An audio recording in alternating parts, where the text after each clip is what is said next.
ছয় ভোট কেন্দ্রে ও 22 প্রচার ক্যাম্পে আগুন, নির্বাচনী সহিংসতা। দ্বাদশ জাতীয় সংসদ নির্বাচনের আগ মুহূর্তেই একের পর এক ভোট কেন্দ্রে আগুন দেওয়ার ঘটনা ঘটেছে। রাজশাহী, ফেনী ও কিশোরগঞ্জে অত্যন্ত 6টি ভোট কেন্দ্রে আগুন দেওয়ার খবর পাওয়া গেছে। এছাড়া রাজশাহী একটি কেন্দ্রের সামনে থেকে ককটেল উদ্ধার করা হয়েছে। গতকাল বৃহস্পতিবার রাতে ও গতকাল শুক্রবার সকালে এসব ঘটনা ঘটে। একই সময় বিভিন্ন স্থানে অত্যন্ত 22টি প্রচার শিবিরে অগ্নিসংযোগের ঘটনা ঘটেছে। খুলনায় নৌকার প্রচার শিবির এক পাহারাদারের গায়ে কেরোসিন ঢেলে আগুন দেওয়ার অভিযোগ পাওয়া গিয়েছে। সব মিলিয়ে বৃহস্পতিবার রাত ও গতকাল সকাল পর্যন্ত 37 স্থানে সংঘর্ষ হয়েছে।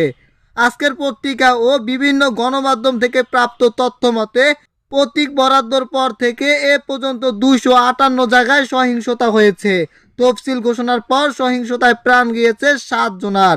6 ভোট কেন্দ্রে আগুন। ফেনীর 3 আসনে সোনারগাজীর চর দরবেশ ইউনিয়নের একটি ভোট কেন্দ্রে গতকাল ভোরে আগুন দিয়েছে দুর্বৃত্তরা। এরপরে রাজশাহী 3 উপজেলায় 4টি এবং কিশোরগঞ্জের কমিগঞ্জ একটি ভোট কেন্দ্রে আগুন দেওয়া হয়েছে।